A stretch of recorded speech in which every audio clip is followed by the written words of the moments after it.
Bienvenidos. Comenzamos. Instituto Nacional de Perinatología, Ética y Humanismo.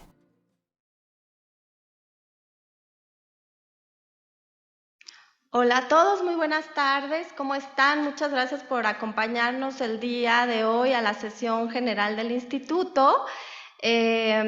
Bienvenidos, soy la doctora Verónica Flores Rueda, jefa de Programas Académicos de Educación Continua del Instituto, y a nombre del doctor Jorge Arturo Cardona Pérez, director general, y la directora de Educación en Ciencias de la Salud, la doctora Viridiana Gorbea Chávez, les doy la más cordial bienvenida a uno más de los webinars Simper.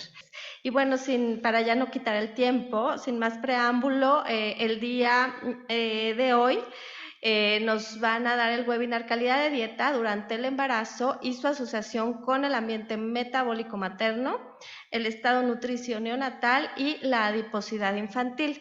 Para eso tenemos a nuestro coordinador, el doctor Héctor Borboa Olivares, quien es el subdirector de investigación en intervenciones comunitarias del Instituto Nacional de Perinatología. Bienvenido, Héctor, muchas gracias. Hola, muchas gracias y buen día.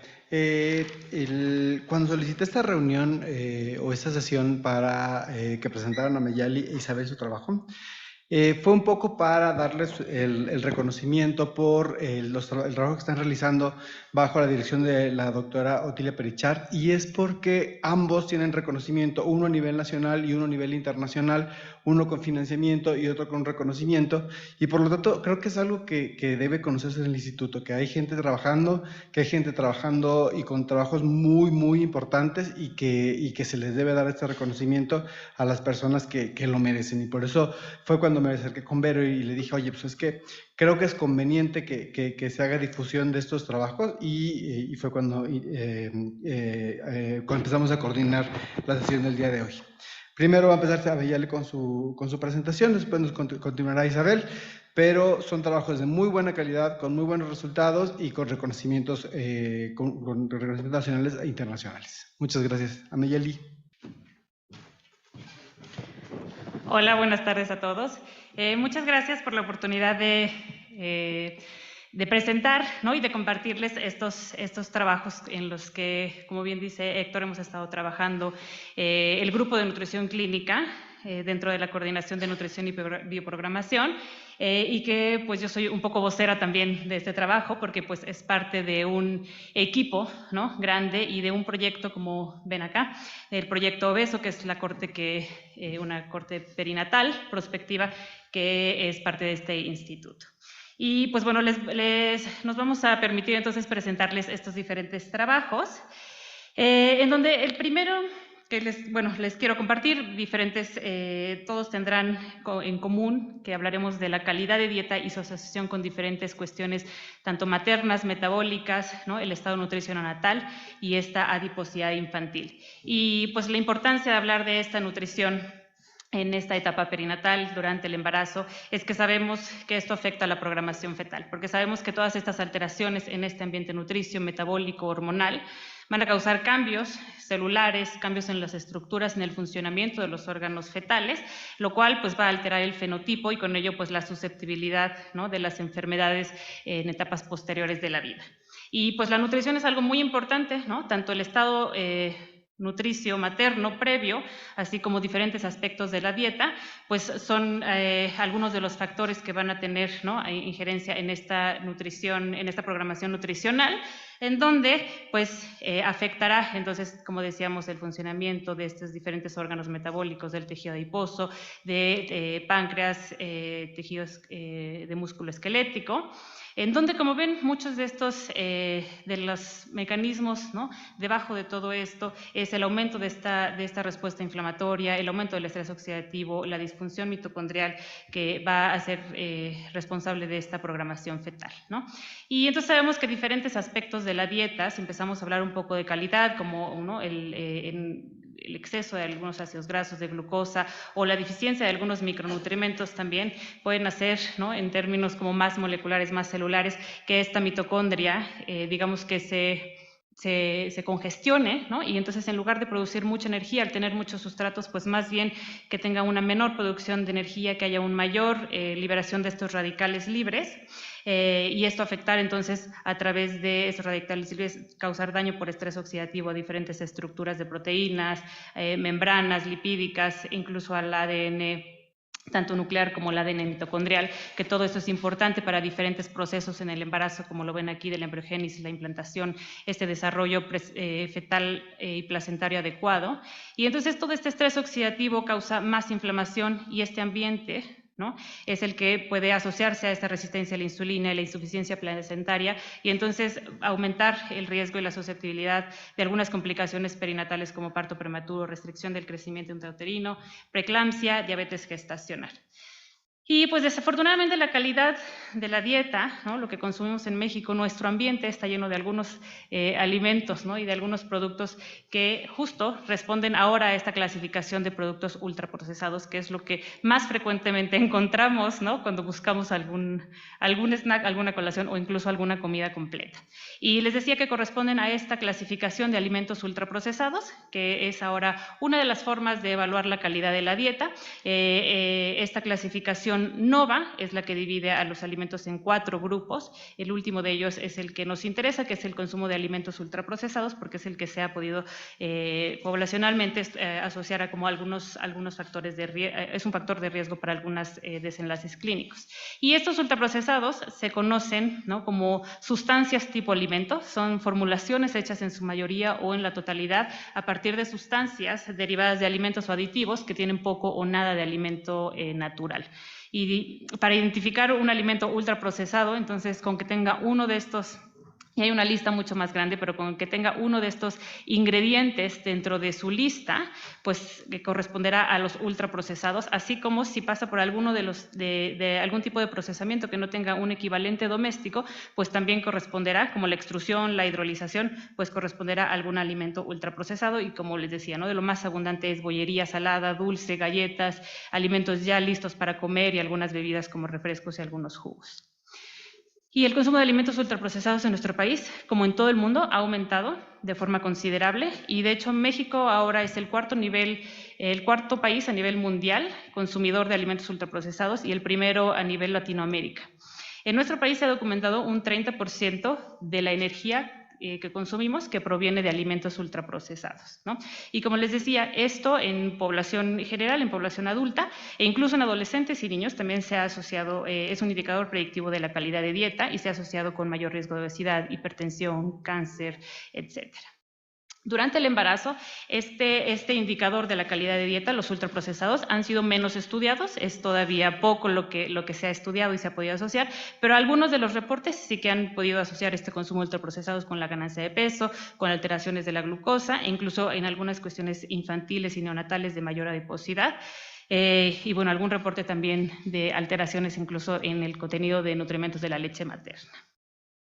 Otra de las formas para evaluar la calidad de dieta es este índice alternativo de alimentación saludable, el cual fue desarrollado en Harvard y evalúa diferentes grupos de alimentos, tanto saludables para dar una puntuación positiva, como algunos grupos de alimentos menos saludables, quitando puntos, ¿no? Es un puntaje que va de 0 a 120 y tenemos esta adaptación durante el embarazo, en donde se elimina el consumo, por ejemplo, de alcohol y se agrega el consumo de algunos nutrimentos importantes en el embarazo, como calcio, hierro y folato.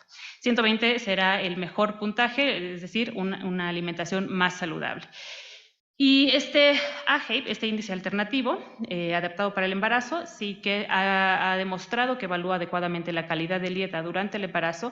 Incluso se ha visto que puede identificar este riesgo de deficiencias importantes y se ha asociado con algunos resultados clínicos como menor glucosa durante el embarazo, este menor riesgo de preeclampsia, probablemente pueda estar asociado a el parto pretérmino e incluso a menor adiposidad neonatal.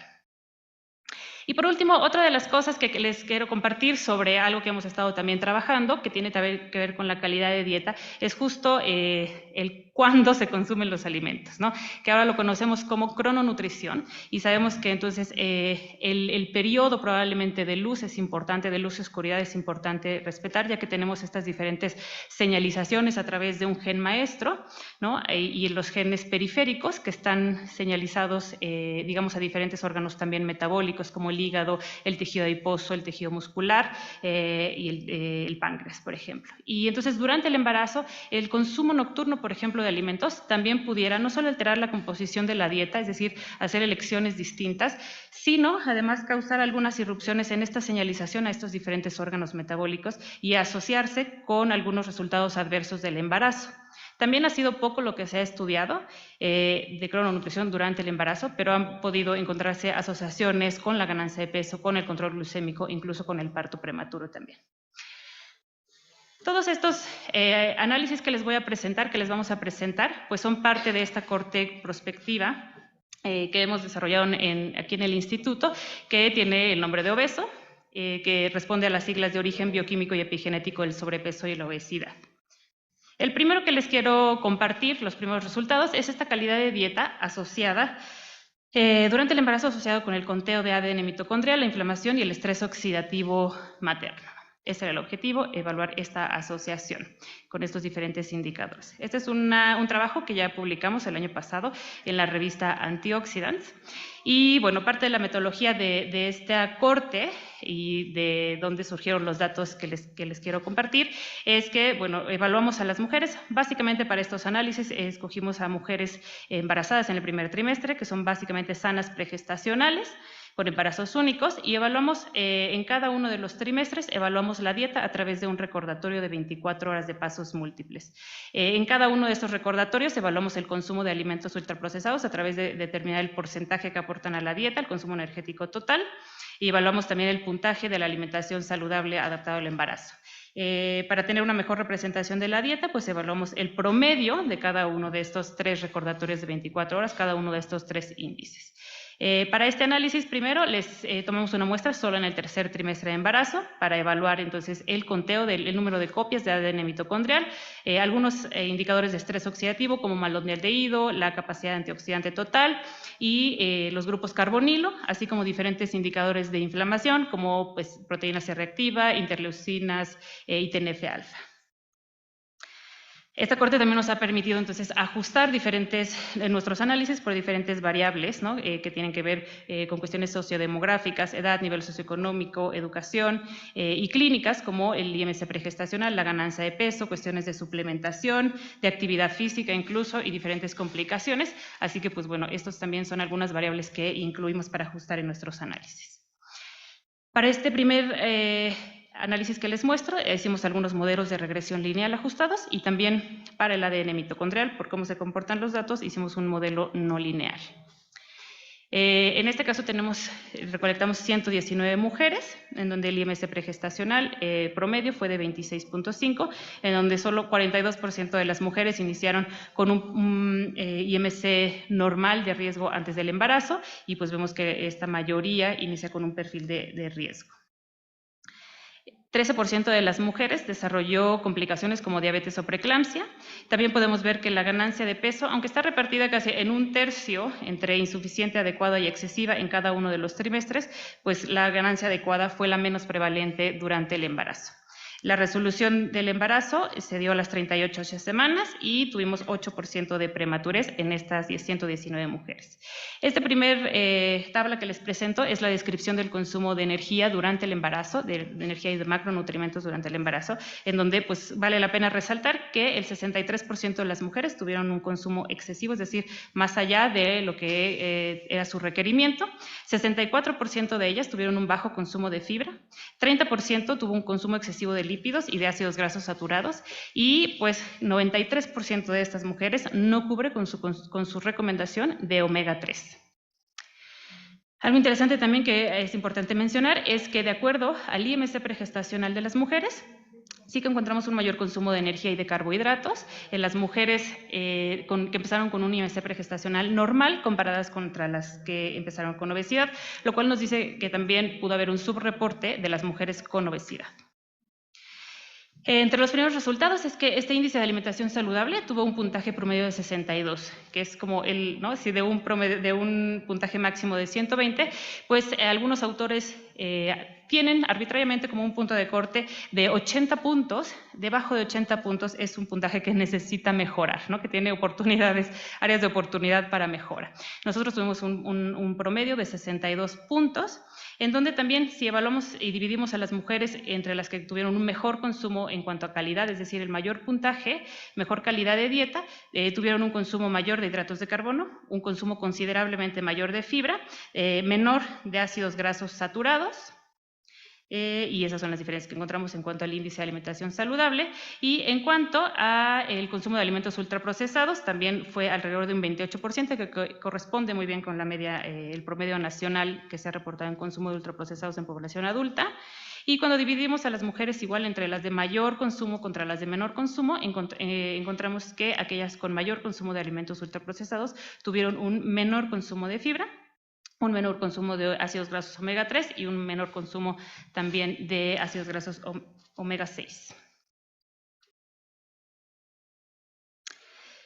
Cuando dividimos a estas mujeres entre la mejor y la peor calidad de dieta a través del AHEIP y el menor y el mayor consumo de alimentos ultraprocesados, encontramos algunas diferencias en los marcadores bioquímicos. Encontramos que aquellas mujeres con un mejor puntaje del índice de calidad de dieta, es decir, la mejor calidad de dieta, encontramos una mayor capacidad antioxidante, y también encontramos que las mujeres con un mayor consumo de alimentos ultraprocesados tuvo una mayor cantidad de número de copias de ADN mitocondrial, lo cual pues pudiera responder a este daño por estrés oxidativo y esta necesidad de mayor número de copias de ADN mitocondrial para un mejor funcionamiento mitocondrial.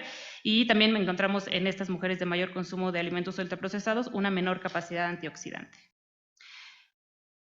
De acuerdo a esta división que hicimos de mejor calidad de dieta o no y mayor consumo o menor consumo de alimentos ultraprocesados, no encontramos diferencias en los marcadores de inflamación.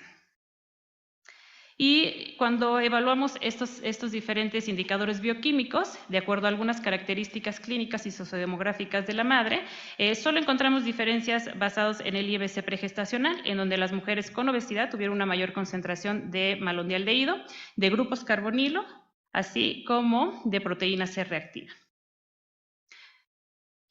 Y estos son los modelos que hicimos de regresión lineal, en donde encontramos dos modelos significativos. El primero es donde encontramos asociado el consumo de alimentos ultraprocesados, estuvo asociado negativamente con el malondialdehído. Es decir, que el mayor consumo de ultraprocesados pues, tendrá una menor concentración de malondialdehído, lo cual pues, no era el resultado que esperábamos, en la dirección que esperábamos, pero esto pensamos que también puede deberse a justo este subreporte de las mujeres con obesidad, ya que sí encontramos una mayor concentración de malondialdehído en estas mujeres con obesidad. Y el segundo modelo que encontramos significativo también es que se asoció el consumo de alimentos ultraprocesados también de forma negativa con la capacidad antioxidante, donde podríamos decir que el mayor consumo de alimentos ultraprocesados tiene una menor capacidad antioxidante en sangre, lo cual esa es una relación que sí esperábamos ver. Y también otra de las variables que estuvo asociada de forma positiva fue el consumo de multivitamínico durante el embarazo con la capacidad antioxidante. No encontramos ninguna asociación de ultraprocesados o del AHEIP con ningún indicador de inflamación y tampoco con el ADN mitocondrial. En el modelo no lineal que hicimos para evaluar la asociación de la calidad de dieta con el número de copias de este ADN mitocondrial, sí encontramos una asociación en donde el ADN mitocondrial estuvo asociado entonces al consumo de alimentos ultraprocesados, al consumo de multivitamínico durante el embarazo, estuvo asociado con la edad materna y con el IMC pregestacional. El segundo trabajo que les quiero mostrar es asociando la calidad de dieta con el estado nutricio neonatal, el cual también es otro de los trabajos que publicamos en el 2021.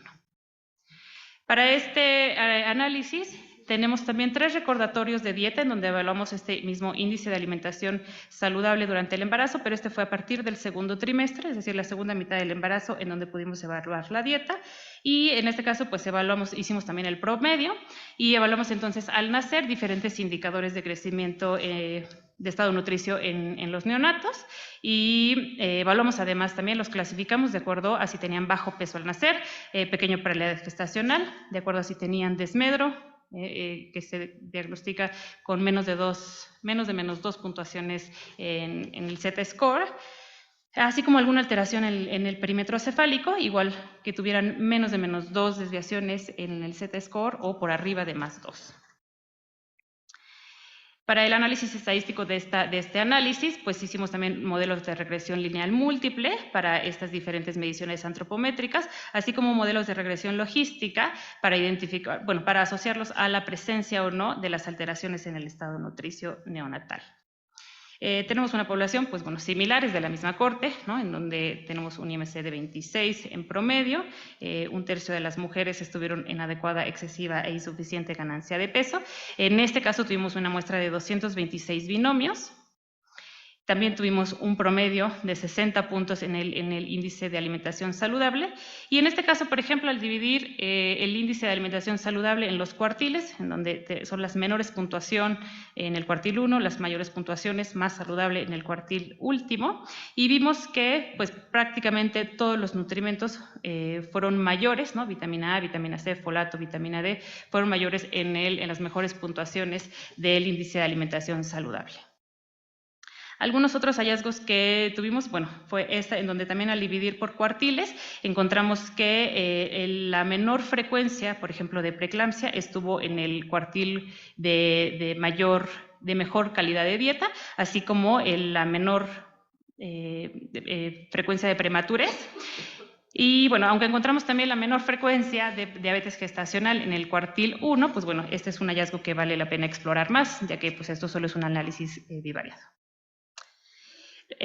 No hubo diferencias en las mediciones al nacer de los neonatos en cuanto a los cuartiles de esta puntuación del índice de alimentación saludable, y estas son algunas de las prevalencias que encontramos entonces al nacer, ¿no? El bajo peso estuvo presente el 17%, pequeño para la edad gestacional en 30% de nuestra población, así como desmedro en el 34%. Y esto pues son prevalencias que se han reportado también similares a unas que se han reportado a nivel mundial, como ven aquí, y además pues nosotros somos un hospital, ¿no? De referencia y que recibe mujeres de alto riesgo. No encontramos tampoco ninguna asociación o ninguna diferencia entre los diagnósticos al nacer de bajo peso pequeño para la edad gestacional, de acuerdo a los cuartiles del índice de alimentación saludable. Y estos son los modelos ya ajustados, incluso por el consumo energético, en donde asociamos esta calidad de dieta con las diferentes mediciones al nacer, y encontramos una asociación también positiva del índice de alimentación saludable con un mayor peso al nacer y una mayor longitud, y eso es en el total de la muestra, porque después hicimos un análisis eliminando a las mujeres que tuvieron complicaciones del embarazo, eliminamos a las mujeres con preeclampsia, con diabetes gestacional, y aún así encontramos igual un efecto significativo y positivo de un mayor índice, un mayor puntaje, ¿no? De calidad de dieta, con una influencia positiva sobre el peso, sobre la longitud, y en este caso en las mujeres sin complicaciones con una circunferencia cefálica también. Estos son los modelos de regresión logística, en donde evaluamos entonces la presencia de estas complicaciones al nacer, de las alteraciones en el estado nutricio al nacer, en donde de forma igual similar les presento primero en el total de la muestra, en donde encontramos también una asociación positiva de este índice con la presencia de bajo peso al nacer, es decir, que el mayor puntaje de este índice tiene un efecto protector sobre el bajo peso al nacer, sobre el ser pequeño para la edad gestacional, y una tendencia sobre el diagnóstico de desmedro. Cuando se evaluó en la submuestra, en mujeres sin complicaciones, también encontramos estas asociaciones de un efecto protector, de un mayor puntaje en el índice de alimentación saludable para el bajo peso al nacer, pequeño para la edad gestacional, y en este caso el desmedro sí fue significativo también. Y por último, estos son datos todavía no publicados que empezamos a explorar sobre la crononutrición y su asociación con la adiposidad infantil, ¿no? En donde pues, el objetivo es evaluar si específicamente, aquí les quiero presentar solo el consumo nocturno de alimentos del embarazo, influye en la masa grasa de los bebés a los 6 meses de edad, en donde nosotros medimos la grasa de los bebés a través de este equipo de pletismografía por desplazamiento de aire, es el PIPOD, en donde metemos a los bebés hasta los 6 meses de edad en esta cámara y obtenemos mediciones bastante rápidas en 2 minutos del porcentaje y los kilos de grasa que tiene ese bebé. De nuevo, evaluamos la dieta de las mujeres en estos 3 trimestres, en donde definimos las mujeres que tenían un consumo nocturno, si en 3 de estas ocasiones, en 3 de 3, tenían un consumo después de las 9 de la noche y antes de las 6 de la mañana. En ese periodo lo clasificamos como el consumo nocturno. Tenemos algunas otras variables maternas que nos pudieron permitir ajustar estos análisis. Y en cuanto a la evaluación del neonato, bueno, pues registramos el sexo, el peso, longitud, el IMC para la edad. Y a los 6 meses, entonces, registramos la masa grasa en kilos y en porcentaje, así como el índice de masa grasa, al dividir los kilos de masa grasa entre la longitud al cuadrado. También clasificamos a los niños y seguimos, ¿no?, el cómo son alimentados, porque sabemos que esto también puede ser un factor de influencia sobre la adiposidad. En este caso, pues los clasificamos si tuvieron lactancia materna exclusiva o predominante a los 6 meses, durante 6 meses. La población, en general las mujeres, es similar a lo que les he presentado antes, y en este caso también tenemos que la mayoría de los niños al nacer tuvo un diagnóstico de IMC normal. Identificamos que 1/3 de las mujeres de nuestra población tuvo un consumo nocturno de alimentos, el 31.8%, y vimos que esto sí mostró algunas diferencias en cuanto al consumo de energía y de algunos macronutrientes. Estas mujeres de consumo nocturno tuvieron un mayor consumo de energía, una tendencia de mayor consumo de carbohidratos, mayor grasa y mayor grasa saturada y monoinsaturada. El porcentaje promedio de los niños a los 6 meses de masa grasa se encontró en el 23%, que ha correspondido dentro de algún rango que se ha reportado por otros autores. Y también encontramos una diferencia entre los hijos de las mujeres que nacieron, de estas mujeres que tuvieron un consumo nocturno, tuvieron un mayor porcentaje de grasa, de 26 contra 23%, y encontramos también una tendencia de mayor kilos y mayor índice de masa grasa en estas mujeres, en los hijos de las mujeres que tuvieron consumo nocturno. En los modelos ajustados encontramos también tendencias y algunos modelos significativos. En cuanto a los kilos de masa grasa, igual para toda la muestra les voy a enseñar primero. Estos modelos están ajustados por el IMC pregestacional, por paridad, la presencia de complicaciones y medicamentos, e incluso por el consumo energético, que sabemos que nos dio diferencias, ¿no? Encontramos una asociación positiva en donde el consumo nocturno sí que puede hacer una influencia sobre mayor kilos de masa grasa en los niños a los 6 meses, con una R cuadrada de 0.55. El porcentaje de masa grasa, en este caso para toda la muestra, nos dio significativo, también estuvo positivamente asociado el consumo nocturno con un mayor porcentaje de masa grasa en los niños y una tendencia también del índice de masa grasa en una asociación positiva con el consumo nocturno. Cuando hicimos en submuestra, otra vez eliminamos a las mujeres con complicaciones y con medicamentos y seguimos ajustando por IMC pregestacional, paridad y el consumo energético, y en este caso todos los modelos fueron significativos, en donde encontramos entonces asociado el consumo nocturno con una mayor kilos de masa grasa, igual con una R cuadrada de 0.54. También el consumo nocturno estuvo asociado con el porcentaje de masa grasa y con el índice de masa grasa. Así que bueno, nada más para concluir. Pues durante el embarazo es importante, ¿no?, poner énfasis en la calidad de la dieta, ya que pues vemos diferentes áreas de oportunidad, ¿no? Tenemos un bajo puntaje de alimentación saludable de acuerdo a este índice AHEID y tenemos un alto consumo de alimentos ultraprocesados en donde el 30% de la dieta proviene de este tipo de alimentos, así como algunos hábitos de alimentación que pudieran modificarse, como el consumo nocturno de alimentos en estas mujeres. Este índice de alimentación saludable estuvo asociado con este menor riesgo de bajo peso al nacer, pequeño para la edad gestacional y desmedro. El consumo de alimentos ultraprocesados se asoció con el número de copias de ADN mitocondrial, con una menor capacidad antioxidante, lo cual pues eso pudiera darnos a pensar si está asociado al riesgo de complicaciones perinatales. El consumo de alimentos nocturnos durante el embarazo también no solo afecta el consumo de alimentos, sino además podría influir en la masa grasa infantil en los primeros meses de vida. Así que pues hacer este énfasis en la calidad, ¿no?, y en los hábitos de alimentación puede ser una estrategia para prevenir este desarrollo de complicaciones maternas asociadas a estrés oxidativo, a la disfunción mitocondrial y tener una influencia en el estado nutricio al nacer y en la adiposidad infantil. Y bueno, por último, quiero aprovechar esta oportunidad también, ¿no?, para decir, como les había comentado al principio, que estos trabajos son parte de un equipo, ¿no?, que se llama OBESO, que es esta corte durante muchos años que hemos llevado. Entonces, todos los que están justo al frente con pacientes y todos los que hacen la chamba también detrás de ello, pues todos son autores de estos trabajos, ¿no? Y yo considero que soy una persona muy afortunada por pertenecer también a este equipo. Así que les agradezco su atención.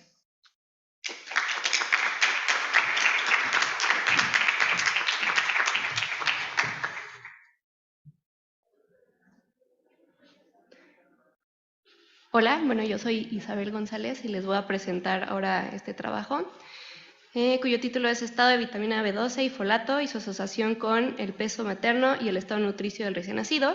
Este es un trabajo que realizamos bajo la tutoría de la doctora Otilia Pritchard Pereira, que es la encargada de esta parte, ¿no? Perdón. Y bueno, como comentó Ameyali, estos resultados que estamos presentando son parte de todos los resultados y todos los análisis que hemos realizado como parte del proyecto BESO. Esta es una corte institucional del instituto y es multidisciplinaria. Específicamente en la parte de nutrición, nosotros realizamos el seguimiento de las mujeres embarazadas en primero, segundo y tercer trimestre, pero también realizamos mediciones y evaluaciones en los recién nacidos y el seguimiento posparto tanto de bebés como de mamás.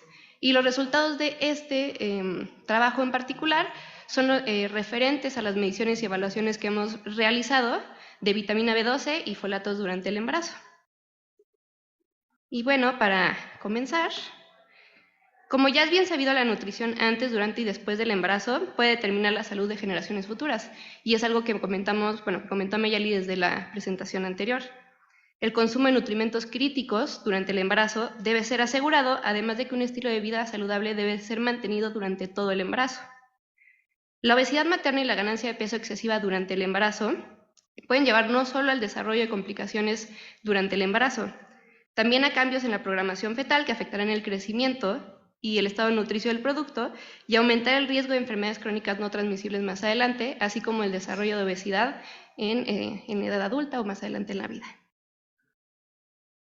De este lado tenemos el ciclo de un carbono. Esta es una vía metabólica en donde se generan los grupos metilo y también se lleva a cabo la regulación de distintos procesos de metilación y por lo tanto la regulación de procesos epigenéticos.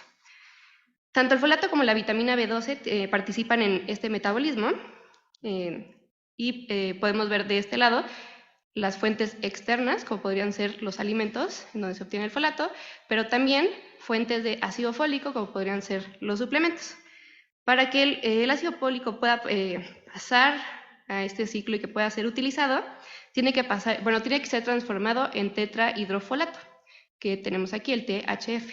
Pero para que esto se pueda llevar a cabo, pues tiene que pasar a través de un paso, cuello de botella, como lo podríamos llamar, lo que podría dejar acumulándose ácido fólico no metabolizado. Y este ácido fólico no metabolizado puede competir con el 5-metil tetrahidrofolato por unión y por transporte. Por otro lado, si existe la presencia de un polimorfismo en la metil tetrahidrofolato reductasa, va a haber una capacidad reducida para poder metabolizar completamente el folato. Ahora, si tenemos un consumo elevado de ácido fólico, en el que ya vimos que pues, se puede empezar a acumular y se puede empezar a quedar como no metabolizado, y tenemos aparte deficiencia de B12, un mecanismo que se llama trampa de folato se puede echar a andar. ¿Y esto qué quiere decir? Que se va a exacerbar esta deficiencia de B12, se va a llevar a una acumulación de 5-metil tetrahidrofolato, y pues se empieza a utilizar más esta B12, se exacerba esta deficiencia y esta a su vez puede llevar a una acumulación de homocisteína que en última instancia puede llevar a un patrón alterado de metilación de ADN. En el 2012 aproximadamente el 2% de las mujeres tenían deficiencia de folato, y cerca del 8% deficiencia de B12. Y a nivel mundial, dependiendo del país, la deficiencia de folato puede ser tan baja como menor del 5%, pero se ha visto que a nivel mundial las mujeres embarazadas están comenzando su embarazo con una deficiencia de vitamina B12. Alrededor del 20% en el primer trimestre se lo están presentando. Por otro lado, estudios recientes han demostrado que iniciar el embarazo con un IMC pregestacional que denote sobrepeso o obesidad aumenta el riesgo de deficiencia B12 y folato materno durante el embarazo. Sabemos que la suplementación con ácido fólico y B12 tienen beneficios sobre el estado nutricio del recién nacido, eso no lo estamos cuestionando. Se ha visto un menor riesgo de pequeño para la edad gestacional, menor riesgo de parto pretérmino y también una menor incidencia de restricción de crecimiento intrauterino. También los diferentes estudios han demostrado que concentraciones bajas de folato se han asociado con un mayor IMC en los neonatos y con concentraciones elevadas de homocisteína. Sin embargo, estudios recientes han mostrado que mujeres con una suplementación elevada de ácido fólico, así como mujeres con concentraciones elevadas de folato, pero concentraciones bajas de B12, tienen hijos, por decirlo así, con una mayor adiposidad y resistencia a la insulina a los 6 años. Por otra parte, la deficiencia e insuficiencia de vitamina B12, independientemente del estado de folato, se asocian con un mayor riesgo de bajo peso al nacer y partos prematuros. Guías recientes recomiendan mayores dosis de ácido fólico para antes de la concepción hasta las 12 semanas para mujeres con alto y moderado riesgo de defectos del tubo neural. Sin embargo, para el segundo y para el tercer trimestre, así como para las mujeres con bajo riesgo, se recomienda una dosis más baja de 400 microgramos al día. Las recomendaciones de B12 durante el embarazo se mantienen igual. Durante el embarazo lo único que cambia es, en este caso, el del ácido fólico. Esta ingestión de ácido fólico se recomienda que sea en forma de multivitamínico que contenga 2.6 microgramos de vitamina B12, así como de 16 a 20 miligramos de hierro. Y de este lado les presento los diferentes marcadores que utilizamos para evaluar el estado de folato y de B12 durante el embarazo. El folato sérico refleja principalmente el estado de folato reciente. El folato eritrocitario muestra las concentraciones de folato a lo largo del tiempo. La B12 total nos va a ayudar a evaluar el total de vitamina B12 circulante y la B12 activa a evaluar las concentraciones biodisponibles de vitamina B12. El objetivo de este trabajo fue describir el estado de folatos y de B12 en el embarazo y su asociación con el peso materno y el estado nutricio neonatal. Y como parte de la muestra, nosotros seleccionamos por conveniencia la muestra e incluyeron participantes reclutadas desde enero de 2017 a enero del 2020. Y ¿qué mujeres incluimos? Mujeres que estuvieran cursando su primer trimestre, mujeres adultas y que no tuvieran fetos con malformaciones, y se excluyeron a las mujeres que tuvieran comorbilidades preexistentes, y así como embarazos gemelares, y se eliminaron del análisis mujeres que desarrollaron complicaciones como diabetes gestacional, hipertensión, preeclampsia, que ya no desearan participar, que no tuvieran mediciones de folatos o B12, que no completaran el seguimiento prenatal, así como mujeres que estuvieran bajo el tratamiento de fármacos que afectaran el metabolismo de hidratos de carbono y de lípidos. Y evaluamos para elegibilidad un total de 399 mujeres, y después de este análisis y de excluir y eliminar algunas mujeres, obtuvimos un total de 102 mujeres embarazadas sanas con mediciones de folatos y B12 y un total de 90 recién nacidos con mediciones al nacimiento. Para las mediciones maternas, nosotros registramos el peso pregestacional autorreportado por las participantes, calculamos el IMC pregestacional y calculamos la ganancia de peso en primer y tercer trimestre de acuerdo con el Institute of Medicine. Para las mediciones de folato, B12 y homocisteína, estas se realizaron en primer y tercer trimestre.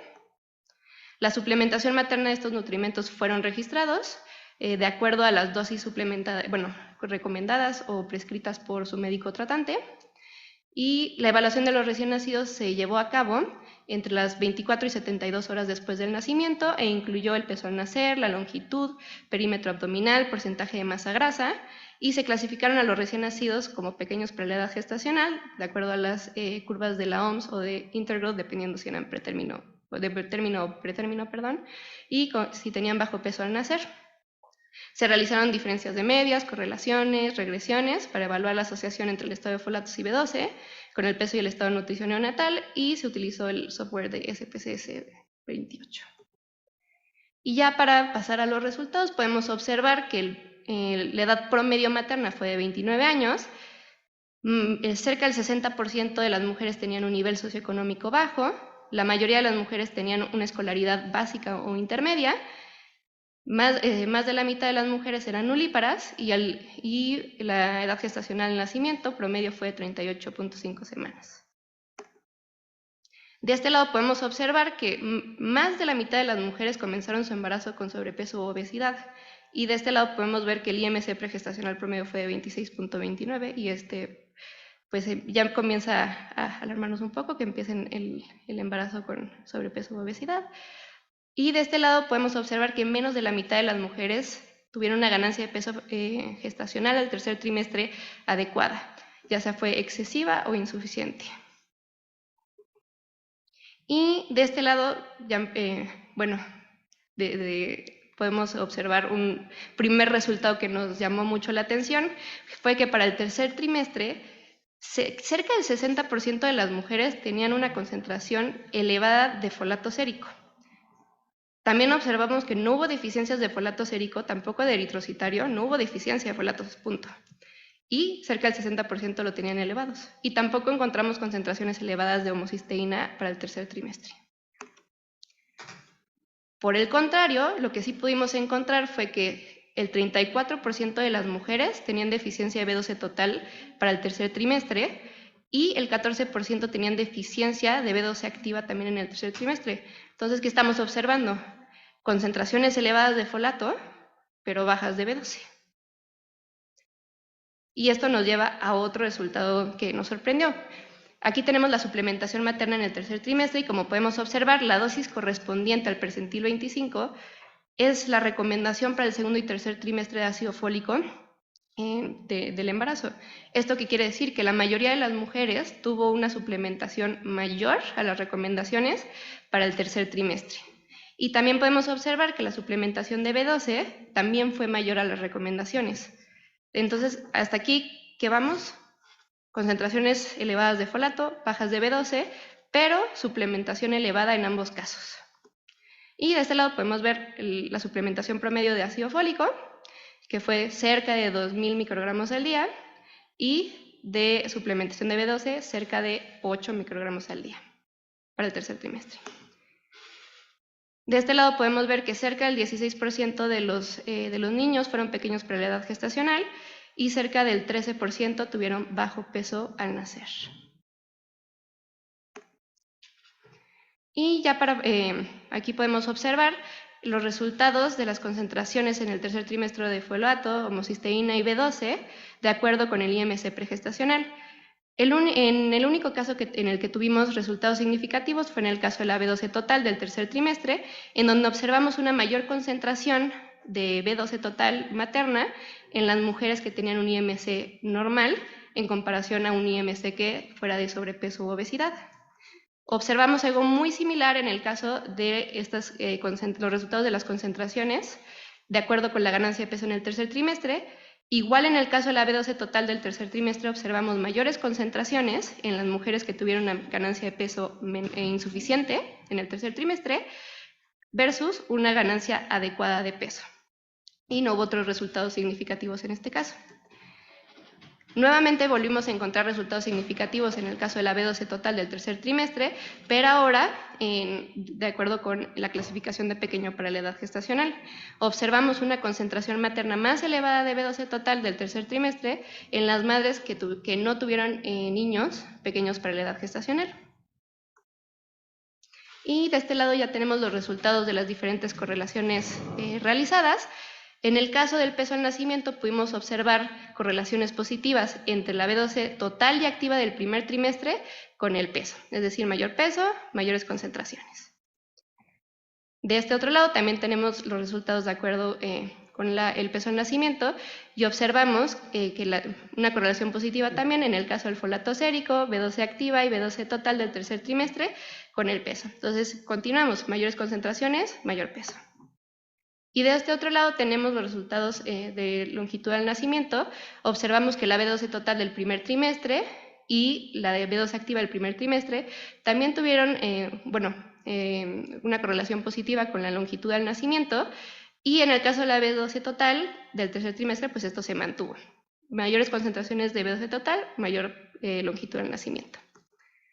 Y en el caso del perímetro abdominal al nacer, observamos también correlaciones positivas entre la B12 total del primer y del tercer trimestre, pero también con la B12 activa del primer y del tercer trimestre. Entonces, mayores concentraciones maternas de folato y B12, principalmente de B12, por lo que pudimos observar, mayor peso, mayor longitud y mayor perímetro abdominal al nacimiento. Y de este lado tenemos ya los modelos multivariados.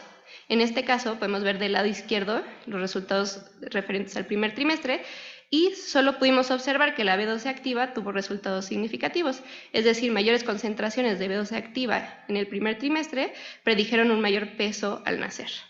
En el caso del tercer trimestre, esto se mantuvo, mayores concentraciones de B12 activa predijeron mayor peso al nacer, pero aquí ya encontramos más resultados. Mayores concentraciones de folato sérico del tercer trimestre predijeron un mayor porcentaje de masa grasa al nacimiento, y menores concentraciones de homocisteína del tercer trimestre predijeron un mayor peso al nacer. De este otro lado observamos también los resultados referentes al primer y tercer trimestre. Observamos que la B12 activa del primer trimestre, concentraciones mayores, predijeron un mayor peso al nacer, y lo mismo ocurrió para el caso de la B12 total del primer trimestre. Y podemos observar que ambos resultados se mantuvieron para el tercer trimestre. En ambos casos, mayores concentraciones de B12, tanto activa como total, predijeron un mayor perímetro abdominal al nacimiento. Y de este otro lado tenemos otros modelos multivariados, igual del primer y del tercer trimestre. Pudimos observar que mayores concentraciones de B12 activa redujeron el riesgo de bajo peso, tanto en primer como en tercer trimestre. Y esto no fue similar, tan similar con de acuerdo a pequeño para la edad gestacional. Esto solo fue cierto o dio así en el caso de la B12 activa del primer trimestre. Mayores concentraciones de B12 activa redujeron el riesgo de pequeño para la edad gestacional, pero para el tercer trimestre esto ya no se mantuvo, se quedó como una tendencia, pero esto nos ayuda a ver más o menos la dirección de estos resultados. Y bueno, ¿en qué podemos concluir con todos estos resultados? Que las mujeres con sobrepeso o obesidad tienen menores concentraciones de B12 que aquellas con un IMC normal, indicando que la adiposidad materna sí afecta la vitamina B12 total durante el embarazo. Y también podemos concluir que las concentraciones maternas de folato y de B12 se relacionan con el estado nutricio del recién nacido. Especialmente pudimos observar esto con la B12 activa. Pudimos observar que mayores concentraciones del primer y tercer trimestre predijeron un mayor peso y perímetro abdominal al nacer. Mayores concentraciones en primer y tercer trimestre redujeron el riesgo de bajo peso, pero solo las concentraciones de primer trimestre redujeron el riesgo de pequeño para la edad gestacional.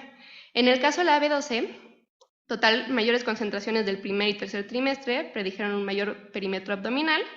Del folato, solo pudimos observar que mayores concentraciones de folato en el tercer trimestre se asociaron con un mayor porcentaje de masa grasa al nacimiento, y menores concentraciones de homocisteína en el tercer trimestre predijeron un mayor peso al nacer. Eso es muy importante. Esta población es una población con una suplementación de ácido fólico intensiva. Estas mujeres tienen un embarazo de alto riesgo, entonces se les prescribieron dosis más altas. Aquí lo que hay que hacer énfasis es que fueron dosis demasiado altas durante todo el embarazo. No se apegaron a lo que estamos viendo ahorita en las guías más recientes, en donde sí se da una dosis más alta al inicio del embarazo en riesgo alto, pero se baja a una dosis más baja de 400 microgramos al día. Entonces, Observando los resultados que estábamos viendo, notamos que esta población tenía una concentración elevada de folato, pero seguíamos encontrando deficiencia de vitamina B12 con todo y que teníamos una suplementación más elevada de las recomendaciones de ambas vitaminas, tanto de ácido fólico como de B12. Lo que nos lleva a pensar que una suplementación excesiva de ácido fólico puede exacerbar y enmascarar una deficiencia de B12 y contribuir a la reducción de la capacidad de metabolizar completamente el folato en mujeres aún sin un polimorfismo como el que podría ser el de metiltetraidrofolato reductasa. Y esto nos lleva a lo siguiente: la suplementación de cualquier nutrimento debe ser completamente individualizada y debe considerar el contexto y el estado nutricio de cada mujer. Y bueno, con base en lo que les estaba diciendo anteriormente, nosotros notamos este perfil de riesgo en la población, este perfil de riesgo en donde hay alto folato y baja B12, y hemos encontrado diferentes estudios en donde se ha estudiado este perfil de riesgo, pero son muy pocos, hace falta más investigación al respecto, y pues los resultados de este análisis demuestran que se necesita continuar con este estudio aquí en México.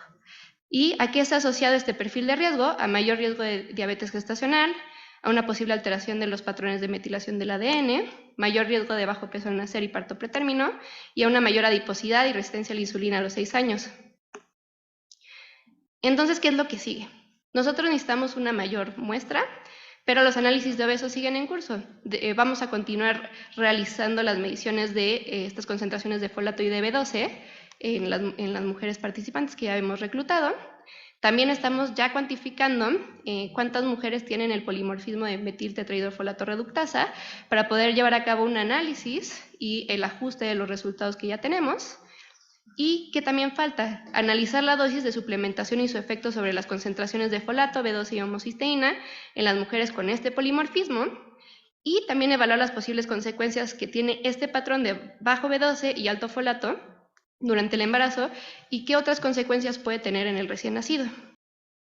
Y ya para terminar, pues agradecer a todos los coinvestigadores de la cohorte, así como todos los estudiantes, médicos, nutriólogos, químicos, biólogos, etcétera, todos los que han estado involucrados en esta cohorte, porque sin todo su tiempo, esfuerzo, dedicación y colaboración, pues los resultados previamente presentados, y así como estos y los que se están llevando a cabo, no se podrían realizar. Muchas gracias.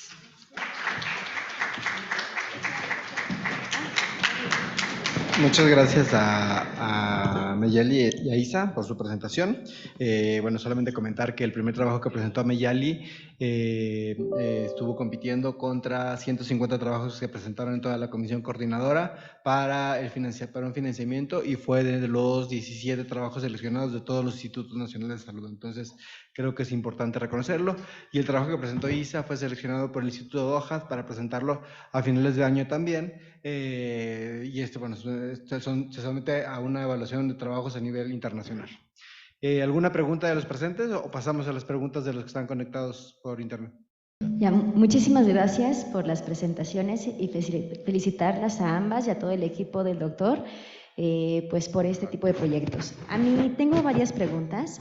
Una de las preguntas es para la doctora Meyali.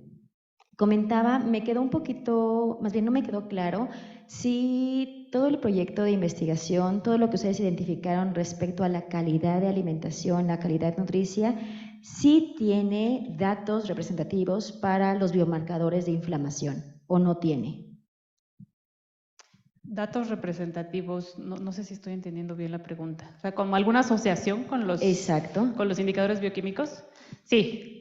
Sí, en cuanto a, por ejemplo, estrés oxidativo, encontramos que las mujeres, sobre todo con la capacidad antioxidante, fue la asociación de una mejor calidad a través del índice de alimentación saludable, o sea, mayor puntaje, que significa mejor calidad, se asoció con una mejor capacidad antioxidante. Y lo mismo, el mayor consumo de alimentos ultraprocesados, que sería la peor calidad, también se asoció con una menor capacidad antioxidante, y además con el ADN mitocondrial resultó que estas mujeres con un mayor consumo de alimentos ultraprocesados también tuvieron mayor número de copias de ADN mitocondrial, y como lo comentaba, pues esto también pudiera ser respuesta, ¿no?, a esta parte de estrés oxidativo. Perdón, doctora, pero cuando lo menciona como antioxidantes, ¿a qué biomarcador se está refiriendo? Así se llama, es la capacidad total antioxidante, y esto pues es como, digamos, la suma de algunos sí vitaminas, vitamina A, vitamina C, con algunos otros antioxidantes endógenos, en donde hay algunas proteínas incluso extras ahí contenidas, pero el indicador es la capacidad total antioxidante. Perfecto, gracias. Y otra pregunta, doctora. Comentaba acerca de la crononutrición. Sí. Perdón, mencionaba que era asociado al ritmo circadiano, día, noche. ¿A partir de qué horario, perdón, desconozco, es conocido esta parte como crononutrición? No sé. Sí, no, la verdad es que no está definido. En algunos otros reportes se ha estudiado poco, pero algunos otros reportes lo han definido incluso después de las 7 de la noche. Y esto tiene que ver probablemente con cuestiones locales de la máxima exposición solar, ¿no?, a la luz en cada uno de los países, que pues geográficamente puede ser distinto. En algunos países asiáticos, como en Singapur, es donde se ha definido de más de 7 de la noche.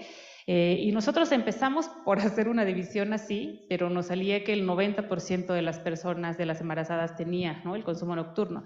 Entonces, más bien decidimos hacerlo por el periodo máximo de exposición a la luz aquí en México, y no somos un país que tenga, ¿no?, periodos como de días mucho más cortitos. En general somos mucho más estables, y eso se vio que fue después de las 9 de la noche. Entonces, basado en eso, decidimos hacer este punto de corte de después de las 9 de la noche.